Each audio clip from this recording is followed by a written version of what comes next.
আসসালামু আলাইকুম রহমতুল্লাহি ওয়া বারাকাতুহু।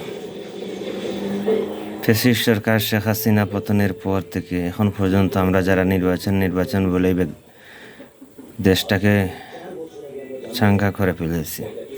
আসলে নির্বাচনের প্রয়োজন, সুষ্ঠু একটা নির্বাচন হোক, আমিও চাই, আমরাও চাই। কিন্তু দেশটা কি পুরাপুরি সুশৃঙ্খলা হয়েছে? আমার মনে হয় তা হয়নি।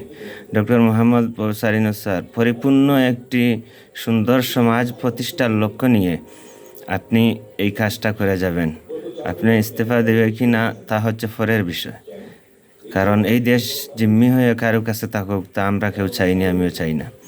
আশা করি আপনার কাছে আমার এই মেসেজটুকু যদি পৌঁছে তাহলে আপনি এই কাজগুলা করবেন। আর দীর্ঘদিন যাবৎ আমি কয়েকটি ভিডিও আগে ছেড়েছি, তাই এই বিষয় নিয়ে আর কথা বললাম না। পরিপূর্ণ দেশ যদি মেরামত না হয় তাহলে নির্বাচন দিয়ে কোনো লাভ হবে না।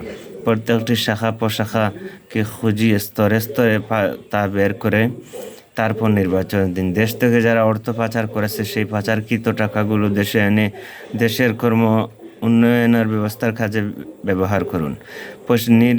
নিষিদ্ধভাবে যারা বিদেশ গিয়ে বাড়িঘর করেছে, যে বা যারা করুক না কেন, সবাইকে এদেরকে দেশে ফিরিয়ে এনে দেশে যে টাকা পাচার করেছে, যেগুলো তারা দেশের খাত থেকে পাচার করেছে, সেই টাকাগুলো এনে দেশের কাজে লাগান। ওরা যদি অনেক শেখ হাসিনা ফ্যাসিস্ট সরকারও নির্বাচনে আসার জন্য তার দল কিছু সংখ্যক, ওরা সবাই কিছু সংখ্যক আছে যে মত দিচ্ছে, কারণ ওরা ওর নুন খেয়েছে, গুণ গাবেই। তাই বলে যে দেশ অচল হয়ে যাবে, এদেরকে আনতেই হবে তাই নয়। আপনি যখন মনে করবেন পরিপূর্ণ দেশটা স্পষ্ট শাখায় আছে, তখন তা নির্বাচন দিবেন।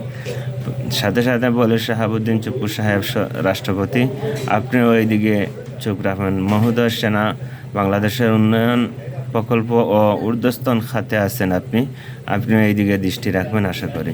আসসালামু আলাইকুম।